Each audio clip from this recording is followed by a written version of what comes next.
아브라함 입장에서 오늘 이 본문 말씀은 엄청 당황스럽고 또 혼란스럽고 이런 마음의 그 생각이 참 많은 그런 그 혼란한 시간을 유발시킨 사건이 일어나고 있습니다.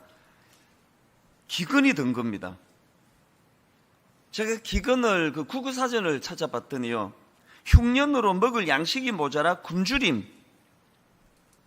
우리가 그 어린 시절부터 가나안 그러면 이제 약속의 땅이라는 이미지가 딱 들어오고, 그 다음에 또 하나가 젖과 꿀이 흐르는 땅. 이 두 이미지가 이 가나안 하면은 새겨져 있는 그런 이미지인데요. 이런 약속의 땅으로 발을 딛기 그 이전에도 경험하지 못했던 기근, 흉년으로 먹을 양식이 모자라 굶주림, 이런 일이 발생을 한 겁니다. 이게 어떻게 이런 일이 가능한가? 우리는 이미 어제 그 말씀을 통해서 왜 이런 일이 필요한가에 대해서 이미 다 나누지 않았습니까? 하나님, 아브라함 입장에서 이게 매우 당황스러운 일이지만요, 하나님 입장에서는 이건 필수적인 거예요. 왜? 어제 말씀드렸죠? 꿈꾸는 자에게는 그 꿈에 걸맞는 그 사람을 키워주시기 원하시는 분이 하나님이시고요. 그래서 이제 이런 기근이나 또 우리가 당황하는 이런 어려운 일들을 통해서, 여러분 세상에 어느 조개가 그 모래알 품고 괴로워하기를 원하는 조개가 어디 있습니까? 그러나 그 조개 안에 모래 한 알이 들어가는 정말 그 큰 살결에 쓰라린 그 모래 한 알 때문에 얼마나 오랜 시간 괴로워하는 그 시간을 거쳐서 세상에서 가장 아름다운 진주 조개가 만들어지는 거 아닙니까? 저는 항상 그런 생각을 합니다. 우리가 겪어내는 어떤 사건보다 더 중요한 건 그 사건에 대한 해석하는 능력이라 생각합니다. 이걸 내가 어떻게 해석하느냐? 저는 예수 믿는 사람은 이런 말 쓰지도 않지만 또 써서도 안 된다 생각합니다. 오늘 내가 재수 없는 일 만났어. 혹시 모르고 쓰셨다면 오늘부터 쓰시면 안 되는 거예요. 예수 믿는 우리에게 재수 없는 일이란 없습니다. 왜? 인생은 의미 부여니까요. 내가 겪는 그 조개에게 있어서 일생에 가장 그 재수 없는 사건, 모래 한 알이 들어와 버렸어.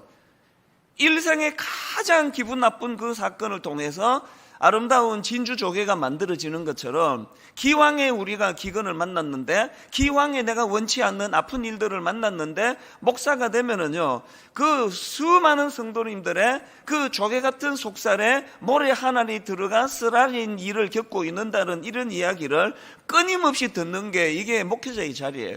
그 모든 사안을 슬픔으로 받았으면은요, 제가 아마 지금 우울증으로 아마 죽었을 거예요. 한편으로는 그런 아픔을 겪는다는 소식을 들으면 너무 마음이 아프고, 얼마나 그 집사님 힘드실까, 얼마나 그 겪어내느라 정말 고통의 시간을 보내실까, 그런 마음이 당연히 드는데요, 그런 마음이 드는 이쪽을 가지고 어떻게 제가 해석하겠습니까? 재수 없는 일 만났네, 그렇게 하고 끝내는 게 아니라 그 기도 제목을 가지고 쓰라린 마음을 가지고 기도하는 거거든요. 하나님, 기왕에 저 집사님 가정이 이런 가슴 아픈 일을 만났는데, 이게 그 가정에서 아무 의미 없는 고통으로 끝나지 않고 이것이 하나님 변장하고 찾아온 축복이 되게 하여 주시기를 원합니다. 이 변장하고 찾아온 축복으로 말미암아 아브라함이 기근을 원하지 않았지만 그 당황스러운 기근을 만나 어떻게 가나안에 이런 일이 일어날 수 있는가, 이렇게 맨날 퀘션마크만 붙이면서 그렇게 고뇌하지 아니하고 이것을 자기 삶의 축복에 변장하고 찾아온 유익한 축복으로 받을 수 있도록 그렇게 기도하는 게 이 교역자들의 마음이거든요. 야고보서 1장 2절과 3절에 보니까 여러 가지 시험을 만나거든 온전히 기쁘게 여기라. 이는 너희 믿음의 시련이 인내를 만들어내는 줄 너희가 알미라. 야고보서 1장 2절 3절은 딱 한마디로 말하면 변장하고 찾아온 축복이니라, 그 얘기 아닙니까? 여러 가지 시험을 만나거든 온전히 기쁘게 여기라. 그건 변장하고 찾아온 축복이라. 네가 이거를 어떻게 지혜롭게 잘 쓰기 따라서 네 인생에 이것이 젊은 사람들 표현으로 대박 사건이 될 수 있다. 그래서 여기에 이 가정법을 쓰지 않습니까? 여러 가지 시험을 만나거든. 그 박정근 목사님이 쓰신 책에 보니까요, 이 부분을 설명을 하면서 이 여러 가지 시험을 만나거든 이 가정법을 설명하면서 그 헬라어 문법을 이야기하더라고요. 헬라어로 보면은 이 가정법이 세분화되어 있어 가지고요, 제1가정법, 제2가정법, 제3가정법, 제4가정법까지 있대요. 여기 쓰인 거는 제1가정법인데요, 제1가정법은 반드시 일어날 일을 가정할 때 쓰는 게 제1가정법이래. 예를 들어 이런 거죠. 만약에 내일 아침에 해가 뜨거든, 다 아시죠?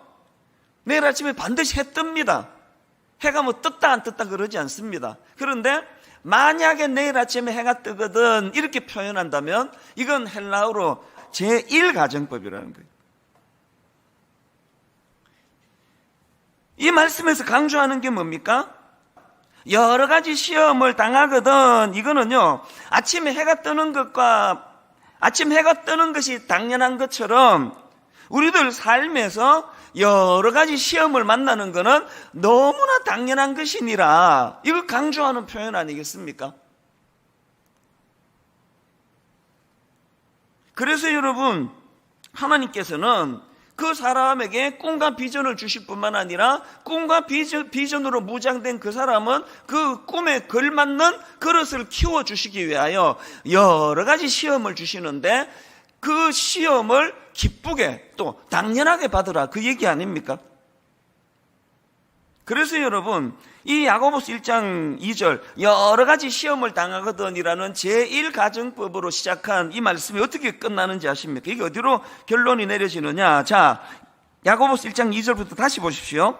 내 형제들아, 너희가 여러 가지 시험을 당하거든 온전히 기쁘게 여기라. 이는 너희의 믿음의 시련이 인내를 만들어내는 줄 너희가 알미라. 인내를 온전히 이루라. 이는 너희로 온전하고 구비하여 조금도 부족함이 없게 하려 함이라. 그리고 결론 5절, 너희 중에 누구든지 지혜가 부족하거든 모든 사람에게 후히 주시고 꾸짖지 아니하시는, 모든 사람에게 후히 주시고 꾸짖지 아니하시는 하나님께 구하라. 하나님께 구하라. 그리하면 주시리라. 이 결론은 아시겠죠?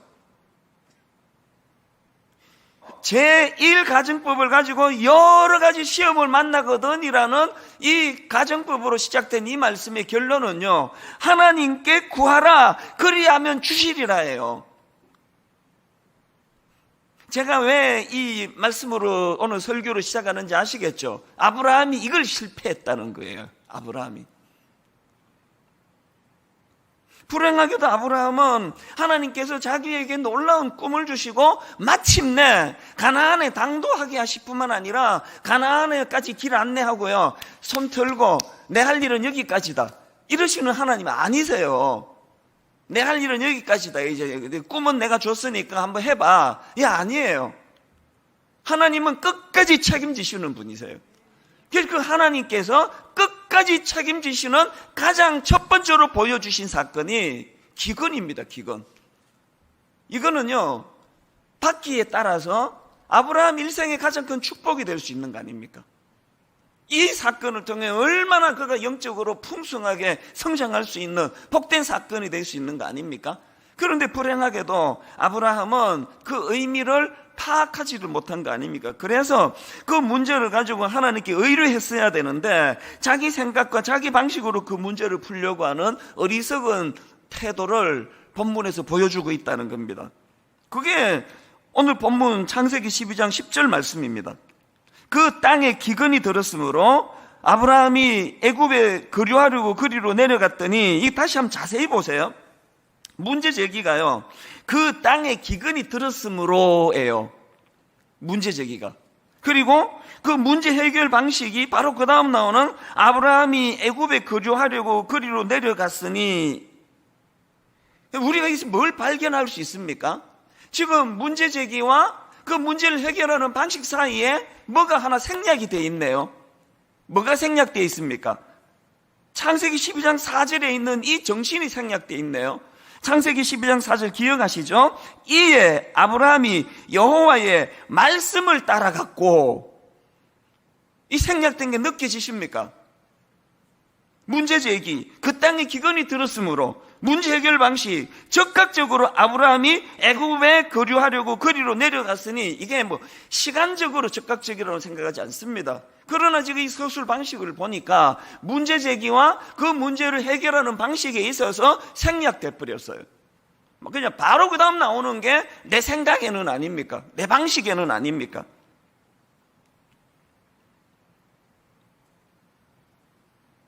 아브라함이 여호와의 말씀을 따라갔고, 이 정신이 결여되어 있는 오늘 본문에서 아브라함이 이제 내일 그걸 살펴보겠습니다만 얼마나 비참한 결과가 그를 기다리고,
모릅니다.